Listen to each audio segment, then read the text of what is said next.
ایک دن میں شام کے وقت اپنے گھر کی چھت پر کھڑی تھی جب محلے کی ایک بچی بھاگتی ہوئی میرے پاس چھت پر آئی۔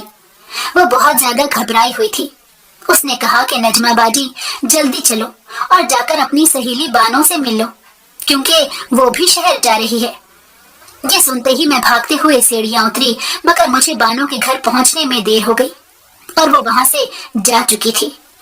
مجھے بڑا افسوس ہوا کہ ایک تو بانو شہر چلی گئی، اوپر سے مجھ سے مل کر بھی نہیں گئی تھی، اور میں اچھی طرح جانتی تھی کہ باقی لڑکیوں کی طرح وہ بھی کبھی واپس نہیں آئے گی۔ اسی لیے مجھے رونا آ گیا۔ میں چپ کر کے اپنے گھر واپس آئی تو میرا لٹکا ہوا منہ دیکھ کر اماں وجہ پوچھنے لگی۔ میں نے بتایا کہ آج بانو بھی دوسری لڑکیوں کی طرح شہر چلی گئی۔ یہ سن کر اماں خاموش ہو گئی۔ میں نہیں جانتی تھی کہ یہ کیا راز تھا مگر میں کافی سال سے یہی سب دیکھ رہی تھی، اور اب جب میں خود جوان ہو چکی تھی تو میرے اندر بہت سارے سوالات طوفان مچائے رکھتے تھے۔ میں نے فیصلہ کر دیا تھا کہ میں بھی اپنی قسمت ضرور آزماؤں گی۔ ہم ایک چھوٹے سے گاؤں میں رہتے تھے جہاں چاروں طرف غربت کا راج تھا۔ گاؤں کا زمیندار ہی سب سے زیادہ پاورفل انسان تھا، باقی تو سب اس کے سامنے کوئی اہمیت اور حیثیت نہیں رکھتے تھے۔ گاؤں میں پنچایت کا نظام چلتا تھا۔ وہ لوگ پنچایت کے ممبر تھے، وہ بھی زمیندار کے آگے چون چرا نہیں کر سکتے تھے، یہاں تک کہ پنچایت کا کیا ہوا کوئی بھی فیصلہ زمیندار اپنی مرضی سے بدل سکتا تھا، کوئی اسے پوچھنے والا نہیں تھا۔ اور گاؤں میں غربت کا یہ عالم تھا کہ کسی کے گھر میں بھی سکون سے 2 وقت کا کھانا نہیں بنتا تھا۔ بڑی مشکل سے ہر گھر کی روزی روٹی چل رہی تھی جو سب کی سب حویلی سے جڑی تھی۔ گاؤں کی زیادہ تر عورتیں حویلی اور کھیتوں میں اپنے مردوں کے ساتھ کام کرتی تھیں، لیکن کھیت گاؤں والوں کے نہیں تھے، ساری زمینیں زمیندار ہی کی تھیں جو وہ باہر کے لوگوں کو بیچتا جا رہا تھا۔ اس طرح زمینوں کے مالک اکثر شہروں میں رہنے والے تھے تو ان کے کھیتوں پر گاؤں والے ہی کھیتی باڑی کرتے تھے جس سے ان کے گھر کا چولہا جلتا تھا۔ میرے ابا بھی زمیندار کے مزارے تھے اور باقی گاؤں والوں کی طرح زمیندار کے سامنے ابا کا سانس بھی خشک ہو جاتا تھا۔ گاؤں والوں نے کبھی اپنے حق کے لیے آواز اٹھانا تو دور کی بات، کبھی آپس میں بیٹھ کر بھی زمیندار کے خلاف بات نہیں کی تھی، کیونکہ وہ اتنا ڈرتے تھے کہ اگر زمیندار کو کسی ایسی بات کا پتہ چل جاتا جو اس کے مزاج اور کسی حکم کے خلاف ہوتی تو وہ اس پر سخت کارروائی کرتا تھا۔ ایک مرتبہ زمیندار نے گاؤں میں کسی سے اپنی حویلی میں مزدوری کروائی، کچھ سامان اٹھوایا تھا مگر اس کی کوئی اجرت ان لوگوں کو نہیں دی جو یہ کام کر رہے تھے۔ وہ کوئی 10-15 مزدور تھے مگر کسی نے بھی اپنے حق کے لیے آواز نہیں اٹھائی سوائے ایک بندے کی، لیکن اسے اس کا حق یا مزدوری ملنے کی بجائے زمیندار نے ایسی سزا دی کہ آئندہ سے کسی نے بھی زمیندار کے سامنے منہ کھولنے سے توبہ کر لی۔ زمیندار نے مزدوری مانگنے والے اس بندے کو گنجا کروا کے اس کے منہ پر کالک لگوائی اور اسے گدھے پر بٹھا کر پورے گاؤں میں چکر لگوائے تھے۔ حالانکہ اس نے تو اپنا حق مانگا تھا مگر زمیندار اور اس کی بیوی میں خوف خدا شاید تھا ہی نہیں، لیکن اس واقعے نے گاؤں والوں پر زمیندار کی ہیبت طاری کر دی تھی۔ میں اپنے ماں باپ کی اکلوتی اولاد تھی۔ اماں ابا شروع سے اسی گاؤں کے رہنے والے تھے۔ میرے ننیال میں اب صرف ایک ماموں اور ان کی بیوی باقی تھے۔ نانا اور نانی کا انتقال ہو چکا تھا۔ اسی طرح ہمارے گھر میں ابا اماں کے ساتھ صرف میں ہی رہتی تھی۔ ہمارا گھر تو اپنا تھا لیکن زمینیں اپنی نہیں تھی۔ ابا بڑی مشکل سے گھر کا نظام چلانے کے لیے دن رات محنت کرتے تھے۔ سارا دن ابا اور اماں کھیتوں پر کام کرتے اور شام کو وہ دونوں حویلی میں جاتے تھے۔ وہاں پر اماں زمیندار کی بیوی کے لیے کام کرتی تھی۔ دراصل میری اماں کے ہاتھ میں بہت ذائقہ تھا۔ زمیندارنی کو اماں کے ہاتھ کے بنے کھانے بہت پسند تھے، اسی لیے روزانہ شام کا کھانا حویلی میں جا کر اماں ہی بنایا کرتی تھی، مگر کبھی بھی زمیندارنی نے اماں کو وہ کھانا گھر میں لے جانے کی اجازت نہیں دی تھی۔ حویلی والوں کے لیے طرح طرح کے کھانے بنانے والی میری ماں گھر واپس آ کر وہی پتلی پانی والی دال بناتی جو ہم تینوں کھایا کرتے تھے۔ گاؤں میں ایک چھوٹا سا اسکول ضرور موجود تھا مگر کوئی بھی وہاں پڑھنے نہیں چاہتا تھا۔ کسی کے پاس بھی نہ تو اتنا شعور تھا اور نہ ہی فالتو پیسہ کہ وہ اپنے بچوں کو اسکول میں داخل کروائیں۔ میں بھی باقی سب بچوں کی طرح گلی محلے میں کھیلتے ہوئے بڑی ہو رہی تھی۔ میرا نام ابا نے نجمہ رکھا تھا مگر سب مجھے پیار سے نجو کہہ کر پکارتے تھے۔ ایک इकलौती औलाद होने की वजह से अम्मा अब्बा की बहुत लाडली बेटी थी। खास तौर पर अब्बा तो मुझ पर जान छिड़कते थे। उन्होंने कभी भी मुझसे ऊंची आवाज में बात तक नहीं की थी। जब मैं 10 साल की हुई तो मैंने भी अब्बा के साथ काम करने के बारे में सोचा, ताकि हम तीनों मिलकर कमाएं तो शायद हमारे हालात कुछ बेहतर हो जाएं। मगर अब्बा ने मुझे काम करने से सख्ती के साथ मना कर दिया था।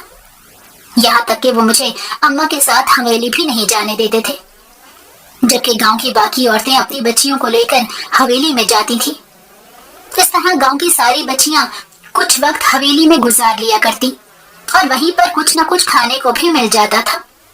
खाना तो अम्मा को भी मिलता था, मगर अम्मा का दिल नहीं मानता था कि वो मेरे और अब्बा के बगैर हवेली का अच्छा खाना खा सकें। इसीलिए अम्मा ने कभी भी वहां पर रोटी नहीं खाई थी।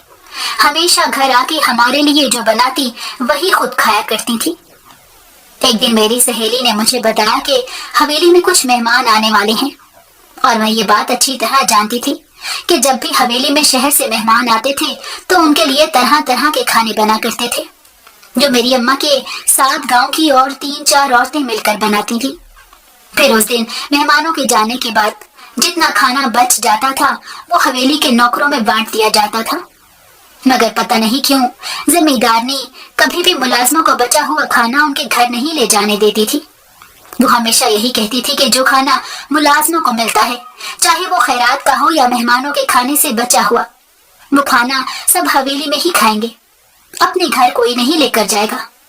हालांकि कभी कोई इस बात को समझ नहीं पाया था कि जिम्मेदारनी ऐसा क्यों करती है, मगर मैंने ये जरूर सुना था कि वो अपने उसूलों और मिजाज की बहुत सख्त औरत थी। अम्मा बताती थी कि जमींदारनी की सहेलियां शहर में भी रहती हैं, वो भी उनके पास शहर जाती है, और शहर वाली सहेलियां भी बड़े शौक से गांव घूमने फिरने के लिए हवेली में आया करती थी। जब मेरी सहेली ने मुझे ये बात बताई तो मेरा भी दिल चाहा कि मैं भी अम्मा के साथ हवेली में चली जाऊं और अच्छा खाना खा लूं। जब मैंने अम्मा से ये बात कही तो अम्मा ने मुझे ये कहकर मना कर दिया कि अब्बा कभी भी मुझे हवेली जाने की इजाजत नहीं देंगे। ये बात भी मेरी समझ से बाहर थी कि जब गांव की बाकी औरतें और बच्चियां हवेली में जाकर काम कर सकती हैं तो अब्बा मुझे क्यों नहीं जाने देंगे। फिर उस दिन भी ऐसे ही हुआ। अम्मा सुबह से हवेली चली गई थी और फिर रात को लौटी, लेकिन उस दिन अम्मा के हाथ में एक शॉपर था जिसमें खाना मौजूद था। मैंने खुशी खुशी वो शॉपर पकड़ा और खाना निकाल कर खाने लगी। इतना अच्छा और लजीज खाना पता नहीं मैंने कितने अरसे बाद खाया था। मेरा तो पेट ही नहीं भर रहा था, मगर वो खाना बिल्कुल थोड़ा सा था जो अम्मा मेरे लिए छुपा कर हवेली से लाई थी। फिर कुछ दिन बाद अम्मा ने बताया कि जमींदारनी की शहर वाली वो सहेली हवेली में आने वाली है, जो हर साल जमींदारनी से मिलने आया करती थी। इसमें कोई ऐसी बात नहीं थी जिस पर हैरान हुआ जा सके, मगर मुझे हैरत इस बात पर होती थी कि जमींदारनी की शहर वाली सहेली जो साल बाद गांव आती थी, वो अपने साथ हर साल एक बच्ची या जवान लड़की को अपने साथ गांव ले जाया करती थी। मैंने जब से होश संभाला था तब से अपनी नजरों के सामने कई बच्चियों और लड़कियों को उस औरत के साथ शहर जाते हुए देखा था, मगर उनमें से कोई भी कभी वापस पलटकर गांव नहीं आती थी। यहाँ तक कि मिलने के लिए भी वो लोग वापस अपने घरों में नहीं आती थी। लेकिन उनके घर वालों के हालात दिन ब दिन बदल जाते थे। मुझे बहुत हैरत होती थी कि आखिर जमींदारनी की सहेली उन बच्चियों लड़कियों को शहर ले जाकर ऐसा कौन सा काम दिलवाती थी जिससे उन्हें छुट्टी तो मिलती ही नहीं थी। अलबत्ता वो अपने घर वालों को पैसे भिजवाया करती थी। मुझे अच्छी तरह याद है पिछले साल भी ऐसा ही हुआ। हमारी गली के आखिरी घर में रहने वाली साजिदा को जमींदारनी की सहेली अपने साथ शहर ले गई थी। अब 1 साल होने वाला था। साजिदा तो कभी लौट कर वापस नहीं आई, लेकिन उन लोगों के घर के हालात बहुत बदल गए थे। हालांकि उसके अब्बा भी मेरे अब्बा की तरह हवेली और खेतों में मामूली सा काम करके बड़ी मुश्किल से गुजारा किया करते थे, और अब भी वो वही काम करते थे, मगर उनका घर भी पक्का बन चुका था और घर में सहूलत की हर चीज मौजूद थी। उसके अलावा हर महीने उनके पास काफी सारे पैसे भी आते थे। साजिदा के साथ 2 बच्चियां भी शहर गई थी, जिनकी उम्र 9 और 10 साल की थी, जबकि साजिदा जवान लड़की थी। जो दोनों बच्चियां शहर गई थी उनके घर वालों के हालात भी बहुत अच्छे हो गए थे, लेकिन मुझे हैरत होती थी कि ये कैसे माँ बाप और घर वाले थे जो अपनी बच्चियों को काम करने के लिए शहर भेज देते थे और पलटकर उनकी खबर तक नहीं लेते थे, और ना ही उन्हें इस बात से फर्क पड़ता था कि उनकी बच्चियां वापस घर आती हैं या नहीं। उन्हें तो सिर्फ और सिर्फ रुपए, पैसे और घर में आने वाली तब्दीलियों से मतलब था। मैं अम्मा से अक्सर उल्टे सीधे सवालात करती रहती थी, क्योंकि मैं तकरीबन 5-6 साल से ये सिलसिला अपनी आंखों के सामने देख रही थी। लेकिन अम्मा के पास मेरे सवालों का कोई जवाब नहीं होता था। अम्मा सिर्फ यही कहती थी कि उन्होंने जमींदारनी की शहर वाली उस सहेली को देखा जरूर है, क्योंकि जब भी आती है अम्मा के हाथ का खाना लाजमी खाती है, और खाने के बदले वो अम्मा को कुछ रकम और कपड़े वगैरह भी देती थी। फिर ऐसा होने लगा कि वो जब भी शहर से गांव आती तो अम्मा के लिए स्पेशली कपड़े वगैरह लेकर ही आया करती थी। लेकिन बकौल अम्मा के वो इससे ज्यादा और कुछ नहीं जानती थी कि जमींदारनी की वो शहर वाली सहेली, जिसे सब मैडम रोजी कहकर पुकारते थे, वो बच्चियों और लड़कियों को शहर में कौन सा काम दिलाती थी, और वो लोग वापस अपने माँ बाप और घर वालों से मिलने क्यों नहीं आया करती थी। मैं अम्मा से कितनी मर्तबा कहती कि तुम हवेली में जाती हो तो इस राज को जानने की कोशिश भी करो, हो सकता है हमारा भी कोई काम बन जाए। तो अम्मा मुझे डांट कर खामोश करवा देती और कहती कि मैं कभी भी तुम्हें कहीं नहीं भेजूंगी, ना ही तुम्हारे अब्बा तुम्हें कहीं जाने देंगे। यही वजह है कि उन्होंने आज तक तुम्हें हवेली में नहीं जाने दिया। मैं सारी बातें सुनकर चुप हो जाती। सारा गांव अपनी बच्चियों को शहर वाली मैडम रोजी के साथ भेजने के लिए मर रहा था, और एक मेरे माँ बाप थे जो मुझे खामोश करवा के बिठा देते थे। अम्मा के अलावा मैं अपने दिल की सारी बातें अपनी सहेली बानो से किया करती थी, जो हमारी गली में ही 4 घर छोड़कर रहती थी। हम दोनों बचपन से इकट्ठी थी, साथ हंसना खेलना और जिंदगी के हर दुख सुख में हम एक दूसरे के हमेशा साथ रही थी। वो भी मेरी तरह शहर जाना चाहती थी और काम करके अपने घर वालों की किस्मत बदलना चाहती थी, लेकिन पता नहीं उसका नंबर कब आएगा, क्योंकि मेरी तरह उसकी अम्मा अब्बा तो उसके शहर जाने के खिलाफ नहीं थे। और फिर मुझे उस दिन अचानक पता चला कि वो भी मैडम रोजी के साथ शहर चली गई है। जब नन्नी मुझे बुलाने आई तब मैं उस दिन अपनी छत से भागती हुई नीचे उतरी और उसके घर पहुंची थी, मगर वो मेरे पहुंचने से पहले ही अपनी अम्मा के साथ हवेली जाने के लिए निकल चुकी थी। अब मैं हवेली में उसके पीछे तो नहीं जा सकती थी, इसीलिए चुपचाप घर वापस आ गई। लेकिन मैंने घर आकर अम्मा से लड़ाई जरूर की थी कि अम्मा ने मुझे कानों कान खबर नहीं होने दी कि इस बार बानो शहर जा रही है। बानो के शहर जाने के बाद मैं उसे बहुत याद करती थी। हर दूसरे दिन मैं उसके घर जाती थी और उसकी अम्मा से पूछती कि बानो का कोई फोन आया, उसकी खैर खैरियत मालूम हुई, क्या वो काम पर लग गई है। और मेरे सारे सवालों के जवाब में उसकी अम्मा सिर्फ इतना कहती थी कि बानो ठीक है और जहाँ भी है खुश है। उसके अलावा बानो की अम्मा मेरे किसी सवाल का जवाब नहीं देती थी। और फिर जब उसे शहर गए हुए 1 महीना हो गया, बानो के अब्बा ने भी घर को पक्का करवाना शुरू कर दिया, साथ ही घर में नया सामान भी आने लग गया था। ऐसे ही 3 महीने गुजर गए। घर का नक्शा पूरी तरह बदल चुका था और घर वालों के हालात भी, मगर बानो की कोई खैर खबर मुझे नहीं मिली थी। 3 महीने से मैंने उसे देखा तक नहीं था, बल्कि देखना तो दूर की बात थी, मैंने उसकी आवाज तक नहीं सुनी थी। मैंने कितनी मर्तबा बानो की अम्मा से कहा कि मुझे बानो का कोई फोन नंबर दे दे ताकि मैं उससे फोन पर बात कर सकूं। एक तो वो मुझे याद बहुत आती थी, दूसरा मैं उससे फोन पर बात करके अपने लिए भी किसी काम का कहना चाहती थी ताकि मेरे घर के हालात भी बदल सके, क्योंकि मैं अपने बचपन से जवानी तक अपने अम्मा अब्बा को दिन रात मेहनत करते हुए तो देख रही थी, मगर हमारे घर और हालात में किसी किस्म की कोई तब्दीली नहीं आती थी। ऐसे ही वक्त गुजरता जा रहा था, मगर मेरा बानो से कोई राब्ता नहीं हो सका और ना ही वो इतने महीनों में घर लौट कर आई थी। हालांकि बानो की छोटी बहन और भाई की शादी भी हो गई, वो तो शादी में शिरकत के लिए भी नहीं आई थी। फिर मुझे यकीन हो गया कि अब वो शायद कभी नहीं आएगी। अब मैं अम्मा के पीछे पड़ी रहती थी कि वो मुझे भी बानो की तरह शहर भेज दे, मैं भी कमाकर हर महीने उनको पैसे भेजा करूंगी। लेकिन अम्मा कहती कि हम दोनों तेरे लिए जिंदा हैं और तेरे लिए कमाते हैं, अगर तू ही चली जाएगी तो हम ऐसे पैसे का क्या करेंगे। पता नहीं मैंने कितनी मर्तबा अम्मा से शहर जाने की जिद की, मगर अम्मा मुझे चुप करवा के बिठा देती थी। और फिर शायद कुदरत को यही मंजूर था। घर के हालात तो पहले ही बहुत खराब थे, मगर जब अब्बा को खेतों पर काम करते हुए अचानक दिल का दौरा पड़ा तो हमारी तो जैसे जान पर बन आई। अब्बा को गांव के इकलौते अस्पताल में 4 दिन दाखिल रहना पड़ा। डॉक्टरों ने कहा था कि हार्ट अटैक तो इतना ज्यादा नहीं था, मगर अब्बा का ब्लड प्रेशर बहुत हाई हो गया था, जिसकी वजह से उन्हें फालिज हो गया था। अब्बा पूरी तरह बिस्तर पर पड़े थे। उनकी बीमारी ने तो हमारा चैन और सुकून ही छीन लिया था।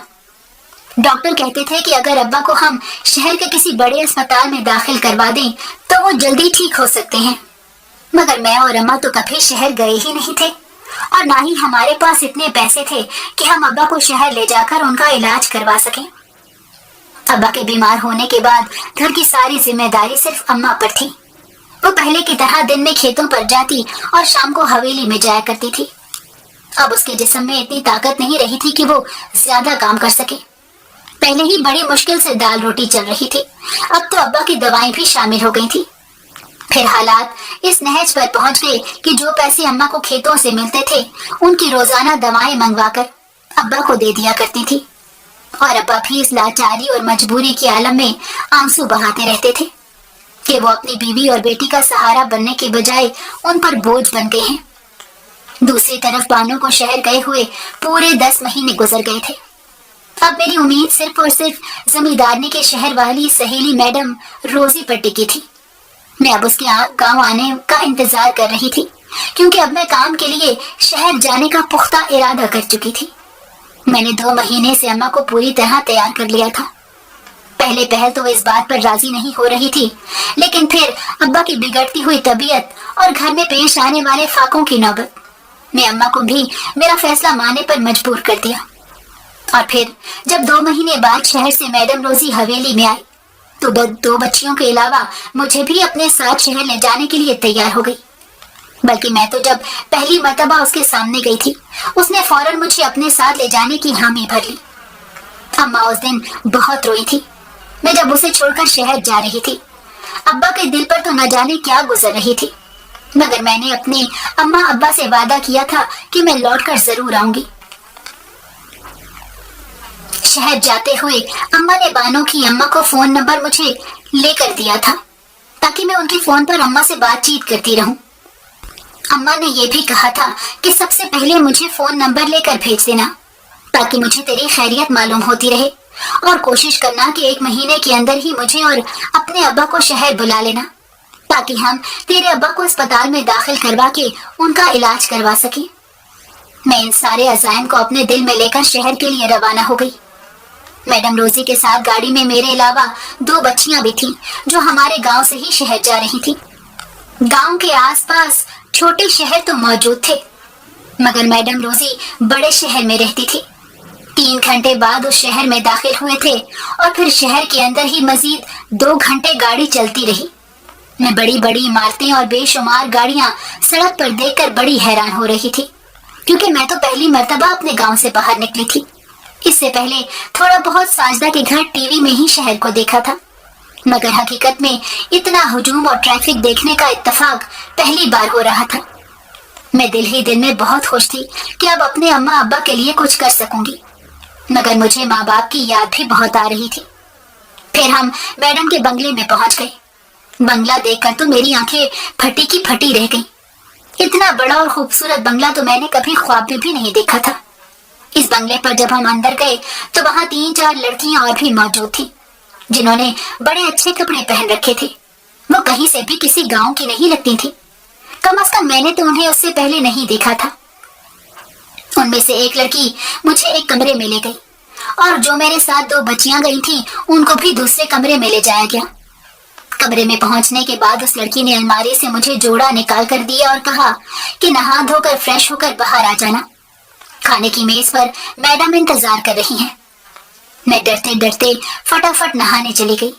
थोड़ी देर बाद जब मैं बाहर लाउंज में गई तो वाकई खाने की मेज सजी हुई थी और मैडम वहां बैठी थी, लेकिन अब वहां पर तकरीबन 7 लड़कियां और 4 बच्चियां मौजूद थी। सब मेज के इर्द गिर्द अपनी अपनी कुर्सी पर बैठी थी। मैंने इतना ज्यादा और तरह तरह का खाना जिंदगी में पहली बार देखा था। उस दिन अच्छा खाना मेरे सामने मौजूद था, मगर मुझसे खाया नहीं जा रहा था क्योंकि अम्मा और अब्बा मेरे साथ नहीं थे। मैंने बेदिली के साथ खाना खाया। फिर मैडम ने हमें आराम करने का कहा तो मैं अपने कमरे में चली गई। मेरे लिए तो हर चीज किसी ख्वाब की तरह थी। ऐसा लगता था कि मैं किसी और ही दुनिया में आ गई हूँ। लेकिन मेरा दिल बड़ा परेशान सा था। खुशी होने के बजाय मुझे बेचैनी हो रही थी। मैंने सोचा कि मुझे अम्मा को इत्तला कर देनी चाहिए। मैं दोबारा कमरे से बाहर निकल कर गई तो बाहर कोई भी नहीं था।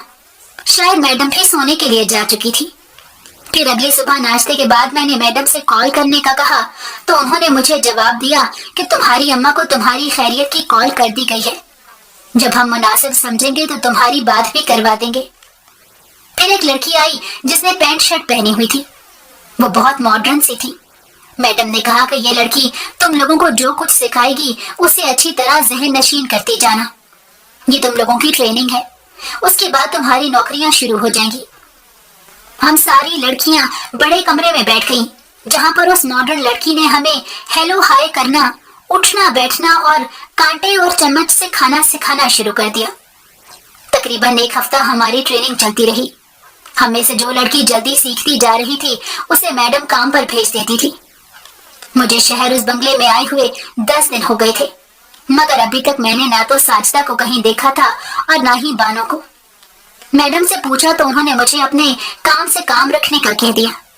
मुझे तो ये भी पता नहीं था कि मेरे माँ बाप को पैसे भी भेजे गए हैं या नहीं।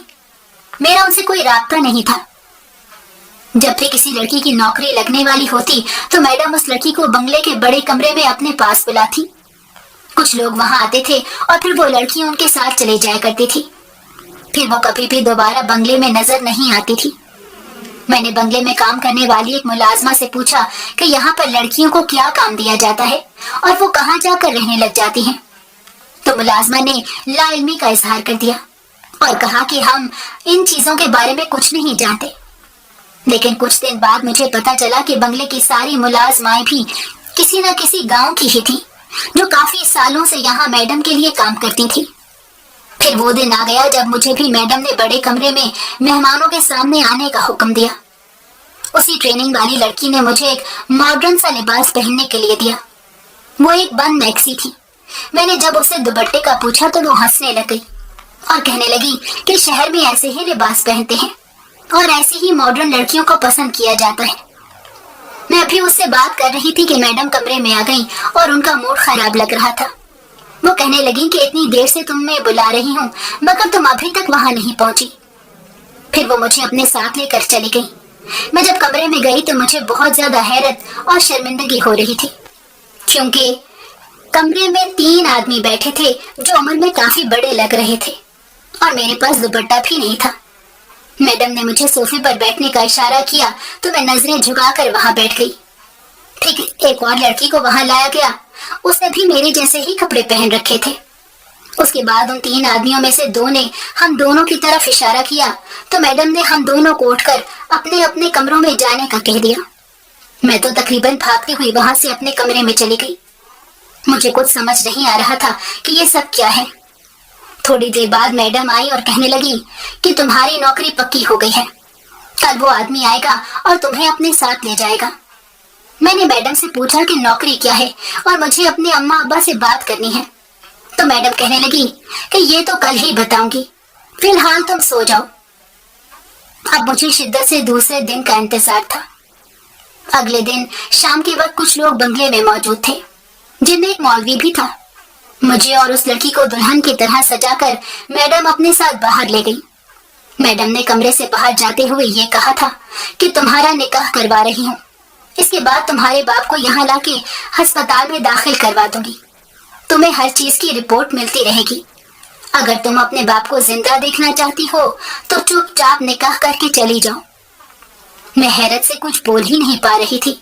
आखिर यहाँ चल क्या रहा था? ये कौन सी नौकरी थी जिसमें निकाह करके जाना पड़ रहा था? मेरे चेहरे पर घूंघट था। पता नहीं किससे मेरा निकाह हुआ और मुझे कार में बिठाकर रुखसत कर दिया गया। काफी देर कार चलती रही और फिर एक बंगले में आकर रुक गई। मुझे कार से उतारकर कमरे में ले जाया गया। मुझे कुछ समझ नहीं आ रही थी कि मैं कहाँ आ गई हूँ। और मेरे साथ क्या हो रहा है।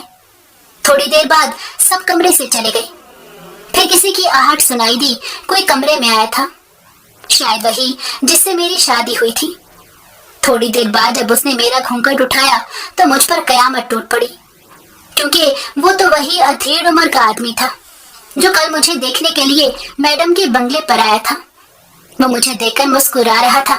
फिर उसने मेरी तारीफें करना शुरू कर दी। हीरों का एक सेट उसने मुझे मुंह दिखाई में दिया। मैं बुद्ध बनी बैठी थी जब उसने कहा कि हम तुम्हें दुल्हन बना कर लाए हैं, तुम्हें इज्जत भी देंगे और पैसा भी, और बदले में हमें तुमसे सिर्फ अपना वारिस चाहिए। और पता नहीं वो क्या क्या बोल रहा था, मुझे तो कुछ सुनाई भी नहीं दे रहा था। मैं अपनी किस्मत पर मातम कर रही थी और वो खुश हो रहा था।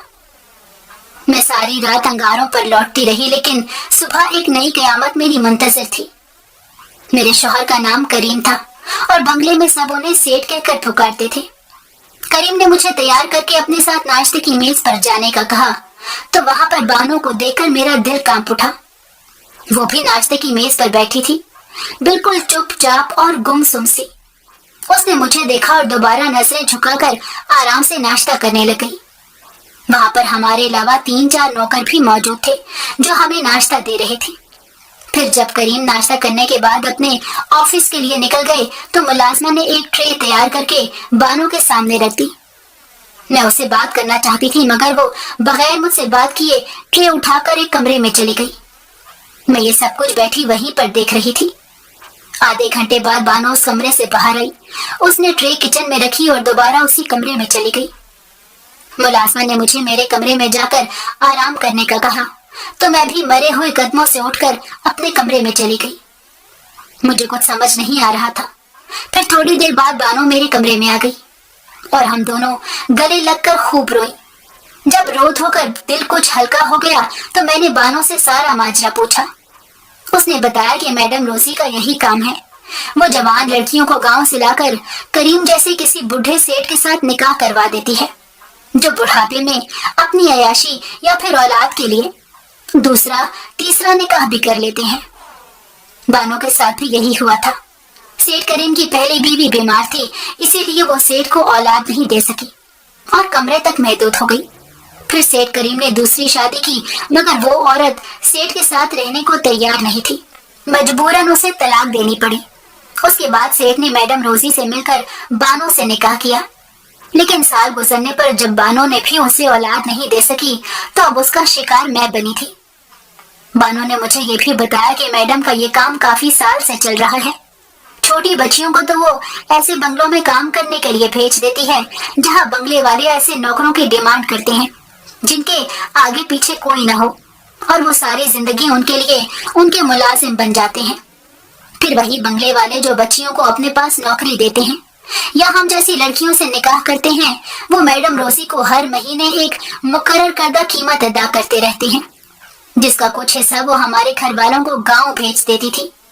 और साल बाद जब वो गांव से लड़कियां लाती है तो उससे मिलने वाली रकम से कुछ कमीशन अपनी सहेली जो हमारे गांव की जिम्मेदारनी थी उसे दिया करती थी। ये सब सुनकर तो मेरा सर चकरा गया।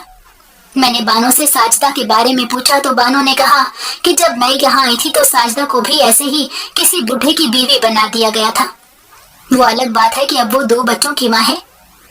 फिर हम दोनों कितनी देर तक बातें करती रही। बानो मुझसे अपने अम्मा अब्बा और गांव वालों के बारे में पूछती रही। ऐसे ही 1 हफ्ता गुजर गया। मैडम रोजी ने मुझे अम्मा और अब्बा की वीडियो बनाकर भेजी थी। अम्मा और अब्बा अस्पताल में थे जहां अब्बा का इलाज हो रहा था। वो अस्पताल अच्छा खासा महंगा था। ये देखकर मेरे दिल को थोड़ी तसल्ली हुई कि चलो किसी तरह मेरे अब्बा का इलाज तो शुरू हुआ। लेकिन मैं गांव की मासूम लड़कियों और बच्चियों के साथ ये ज्यादती बर्दाश्त नहीं कर सकती थी। फिर मैंने और बानो ने एक मंसूबा बनाया। बानो 1 साल से इस बंगले में मौजूद थी। उसने नौकरानियों के जरिए कुछ ऐसे लोगों के बारे में पता कर लिया था जो एक एनजीओ के साथ काम करते थे। बस वो अकेली थी, इस वजह से डर रही थी, लेकिन अब मैं उसके साथ थी। एक दिन मैंने और बानो ने एनजीओ में कॉल करके उन्हें सारी बात बता दी। उन्होंने खामोशी से इस बारे में सर्च ऑपरेशन शुरू कर दिया। जो बातें वो हमसे पूछते थे हम उनको बता दिया करते थे। फिर वो हमारे गांव गए और वहां जाकर भी मालूमात हासिल की। یہ सर्च ऑपरेशन पूरे 1 साल तक चला था, क्योंकि मैडम रोजी और जमींदारनी को रंगे हाथों पकड़ना बहुत जरूरी था। 1 साल बाद जब दोबारा मैडम रोजी गांव में जमींदारनी के पास गई और वहां से बच्चियों और लड़कियों को लेकर वापस आने लगी, तो उसी वक्त एनजीओ की टीम ने पुलिस के साथ वहां छापा मार दिया। इस तरह मैडम रोजी और जमींदारनी का ये गोरख धंधा चौपट हो गया। दोनों को अच्छा खासा जुर्माना और सजा हुई थी। रोजी की डायरी से चंद नंबर और एड्रेस मिले। सबसे लड़कियों को बाजियाब किया गया। जो लड़कियां किसी के निकाह में थी उनसे उनकी मर्जी पूछी गई। जो बच्चों की वजह से वहीं रहना चाहती थी उन्हें वहीं छोड़ दिया गया, और जो हम जैसी वापस जाना चाहती थी उन्हें कानूनी तौर पर खुला दिलवाकर उनके घरों में वापस भेज दिया गया। अब्बा की तबीयत पहले से बहुत बेहतर हो चुकी थी। जमींदार भी उस वक्त जेल में था, क्योंकि वो जमींदारनी के काम में उसका साथ दे रहा था। अब गांव वाले सुख चैन से जिंदगी गुजार रहे थे। एनजीओ की मदद से गांव में स्कूल और सिलाई सेंटर वगैरह कायम किए गए, जहां पर मुझ जैसी लड़कियों को काम सिखाकर नौकरियां दी गई। मैं और बानो अब यही काम करते हैं, ताकि आइंदा कोई भी लड़की हमारे जैसे हालात और जिंदगी से दो चार ना हो।